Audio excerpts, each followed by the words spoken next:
Alors, qu'est-ce qui cause les bronchiolites? Eh bien, la bronchiolite, elle est essentiellement causée par des virus et ces virus sont les mêmes que ceux que l'on retrouve comme cause du rhume. Regardez ci-contre, la liste est longue. Autant d'opportunités de tomber malade. Alors en gros, ces virus, vous l'aurez déjà remarqué, frappent le plus souvent lors de la saison froide de l'année, époque pendant laquelle les infections peuvent devenir épidémiques.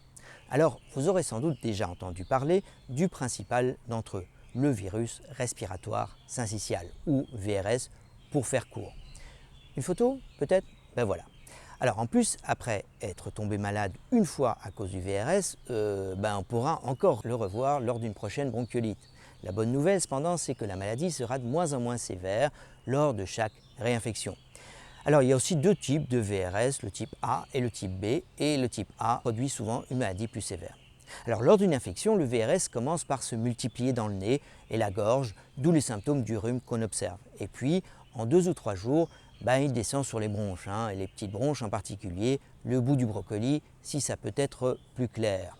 Et là, on l'a vu déjà, le virus qui a besoin de nos cellules pour se multiplier, comme tous les virus, le virus va envahir et détruire les cellules des bronches et des alvéoles pulmonaires, activant alors une réponse du système immunitaire.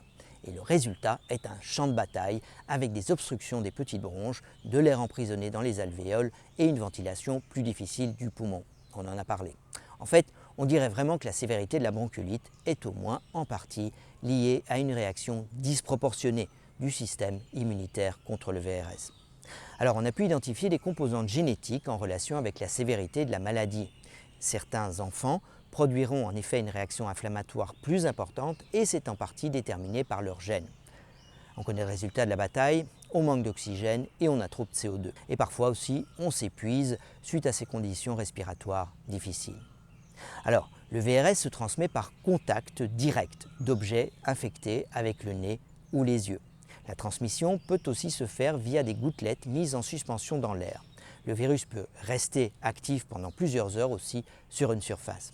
Alors dans ces conditions, le lavage des mains et la prévention de la contamination des objets aideront à limiter la transmission.